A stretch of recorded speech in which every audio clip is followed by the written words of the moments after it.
बरेली तुझे सलाम, बरेली तुझे सलाम। सिवाय परहेजगारों के, अब परहेजगार किसे कहते हैं, मुत्तकी किसे कहते हैं।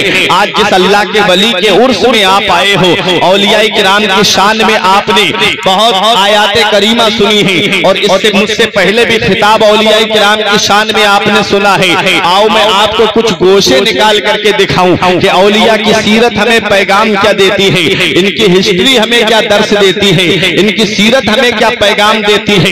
आओ अपने जहन को करीब करो। हज़रात, अल्लाह तबारक व तआला कुरान में इरशाद फरमाता है, अला खबरदार होशियार, इन्ना औलिया अल्लाह, बेशक अल्लाह के वली वो हैं, ला खौफुन अलैहिम वला हुम यहज़नून, जिन्हें ना कोई खौफ है और ना वो गमगीन होंगे। ये औलिया किराम की शान बताई जा रही है। अब औलिया किराम की पहचान क्या है, तो रब फरमाता है अल्लज़ीना आमनू व कानू यत्तकून, जो ईमान लाए और परहेजगारी इख्तियार करते हैं, तकवा इख्तियार करते हैं। अब मुत्तकी किसे कहते हैं, परहेजगार किसे कहते हैं। तो अब आओ पहला पारा सूरह बकरा, रब इरशाद फरमाता है मन आमना बिल्लाही व मन आमना बिल्लाही वल यौमिल आखिरी वल किताबी वन नबिय्यीन व आतल माला अला हुब्बिही ज़बिल कुर्बा वल यतामा वल मसाकिन व इब्नस सबील वस्साइलीन व फिर रिकाब। रब कुरान में फरमाता है जो ईमान लाए अल्लाह पर और कयामत के दिन पर, अल्लाह की किताबों पर और अल्लाह के रसूलों पर और अल्लाह तबारक व तआला के जितने नबी हैं सब पर ईमान लाए। मुत्तकी की पहचान बताई जा रही है, वह आतल माला अला हुब्बिही, और अपना माल खर्च करे अल्लाह की मोहब्बत में। किस पे खर्च करे माल को, ज़बिल कुर्बा, करीबी रिश्तेदारों पर, वल यतामा, और यतीमों पे अपना माल खर्च करे, वब्न सबील, और मुसाफिरों पर अपना माल खर्च करे, वस्साइलीन, और साइलों पे माल खर्च करे, व फिर रिकाब, और गर्दन छुड़ाने में अपना माल खर्च करे, व आकाम सलात, और नमाज की पाबंदी करे, व आता ज़कात, और ज़कात अदा करे, और जब वादा करे तो उसे पूरा करे। आगे मेरा रब इरशाद फरमाता है वस्साबिरीन फिल बअसाई वद्दर्राई, और खुशी हो या गम हो सब में सब्र करे। ये पहचान बताई जा रही है औलिया किराम की, ये पहचान बताई जा रही है मुत्तकियों की।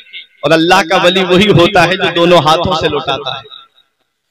अल्लाह के वलियों की शान देखे, मेरा रब फरमाता है वस्साबिरीन फिल बअसाई वद्दर्राई, परेशानी हो, मुसीबत हो, कोई तकलीफ पहुंचे, उसमें सब्र करे। उलाइकल्लज़ीना सदकू, यही वो लोग हैं जो सच्चे हैं, व उलाइका हुमुल मुत्तकून, और यही लोग मुत्तकी हैं, यही लोग परहेजगार हैं। ये जो जिसके अंदर ये सिफतें पाई जाएं उसे मुत्तकी समझो, उसे परहेजगार समझो।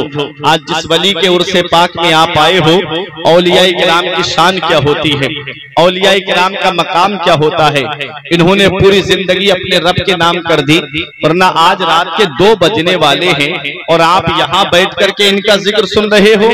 आज अगर शादी का मौका आ जाए तो हमारे पास इतना वक्त नहीं है कि हम उसके घर पे 1-2 दिन पहले पहुंच जाएं। तभी इंसान पहुंचता है जब खाना खिलाने का नंबर आता है। अगर किसी के यहाँ इंतकाल हो जाए तो आदमी उस वक्त जाता है जब उसके यहाँ पर मैयत तैयार होती है, नमाज जनाजा का मामला होता है। क्या वजह है कि रात के 2 बजने वाले हैं और आप यहाँ बैठ करके सरे शाम से लेकर के यहाँ बैठ के उनका जिक्र सुन रहे हो? वजह क्या है? वजह यह है कि दुनिया से जाने वाले बहुत हैं। कोई अपने बाप को राजी करके जाता है, कोई अपने घर वालों को राजी करके जाता है।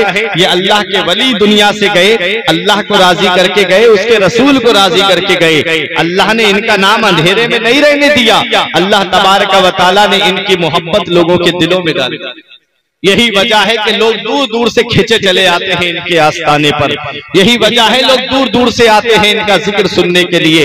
वजह क्या है कि इनकी मोहब्बत लोगों के दिलों में अल्लाह ने डाल दी है। जो अल्लाह का हो जाता है फिर सारी खुदाई उसकी हो जाती है। तो आओ मैं आपको बताऊं औलिया किराम को ये मकाम मिलता कैसे है, औलिया को ये शान मिलती कैसे है। ये तो आज हमने सोच रखा है ना कि हम चाहे कितनी भी चोरी और डकैती करें हमारी औलाद नेक हो जाएगी। हम चाहे कितनी भी गुनाहों के अड्डों को आबाद करें, हमारी औलाद परहेजगार हो जाएगी। इतना याद रखना, आम के पेड़ पर आम आता है, सेब के पेड़ पर सेब आता है, गेहूं के पेड़ पर गेहूं आता है, जौ के पेड़ पर जौ आता है। मैंने कभी नहीं सुना कि मैंने गेहूं की फसल बोई हो और उसमें से धान उगाया हो। मैंने कभी नहीं सुना कि मैंने आम का बाग लगाया हो और उसमें से सेब फल गया हो। जिस चीज का पेड़ होता है उस पर वही फल आता है। आप हजरात ने अभी सुना होगा, हुजूर गौसे आजम का नाम आपने सुना, गरीब नवाज का नाम आपने सुना, बाबा फरीद का नाम आपने सुना, लेकिन मैं आपको बता दूं, गौसे आजम की शान जरा देखें, गौसे आजम का जरा मकाम देखें। आज हम सोचते हैं कि जन्नत मिलना बहुत आसान है, जन्नत मिलना इतना आसान नहीं है आज जितना हमने सोच रखा है। जन्नत मिलना इतना आसान नहीं जितना आज हमने गुमान कर रखा है। अगर जन्नत मिलना इतना आसान होता, रब कुरान में इरशाद फरमाता है, अम हसिबतुम अन तदखुलुल जन्नता, क्या तुम ये गुमान करे बैठे हो कि जन्नत तुम्हें इतनी आसानी से मिल जाएगी? जन्नत मिलना इतना आसान नहीं है। नमाज छोड़ के कहता है मैं हुसैनी हूँ, नमाज छोड़ के कहता है मैं हुसैनी हूँ। बता हुसैन ने कब फर्ज ऐन छोड़े हैं? मेरे अजीज में पहुंचा हूँ इस नतीजे पर, नमाज छोड़ दी समझो हुसैन छोड़े हैं। आज हम नमाजों से दूर हो गए, आज हम रोजों से दूर हो गए, आज हम सदका और खैरात से दूर हो गए, फिर भी गुमान करे बैठे हैं कि हम जन्नत में जाएंगे। जन्नत मिलना इतना आसान नहीं जितना आज हमने सोच रखा है। अगर जन्नत मिलना इतना आसान होता तो अपने वक्त के गौसे आजम को देखो, जिनके पास नमाजों का सवाब मौजूद है, जिनके पास रोजों का सवाब मौजूद है, जिनके पास हज और ज़कात का सवाब मौजूद है। हाँ, वो गौसे आजम जिनके मुरीद का कहना है मैंने अपनी आंखों से देखा, मेरे शेख ने 40 साल इशा के वुजू से फजर की नमाज पढ़ी।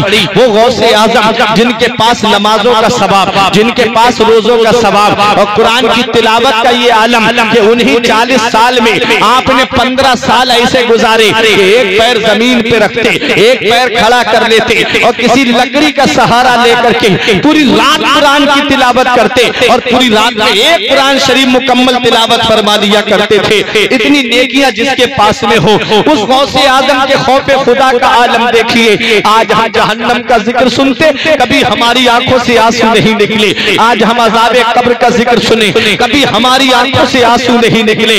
आज हम जहन्नम की हौलनाकियों का जिक्र सुने, कभी हमारी आंखों से आंसू नहीं निकले।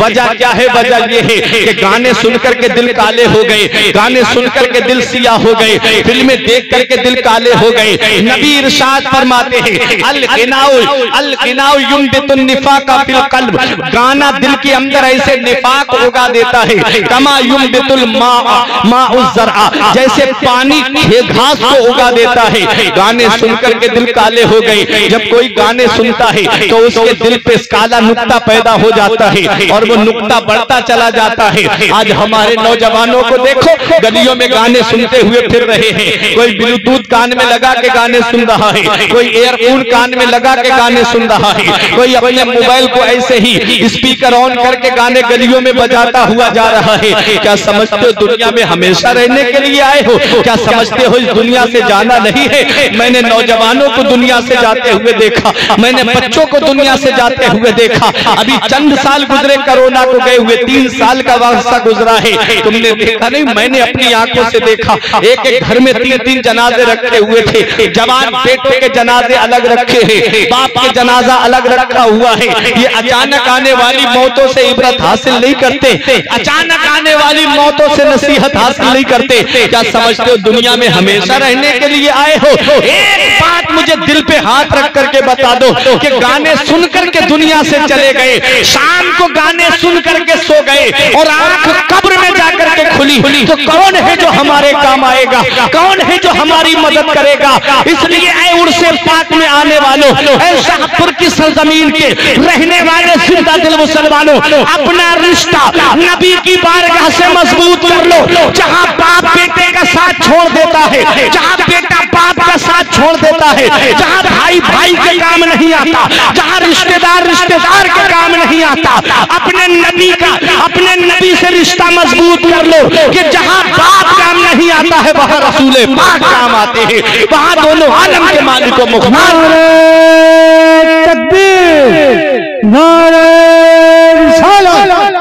मुफ्ती फुरकान रजा साहब मंजरी, मुफ्ती फुरकान साहब मंजरी। नारे तकबीर, नारे रिसालत। वाह वाह वाह, सुभान अल्लाह, सुभान अल्लाह।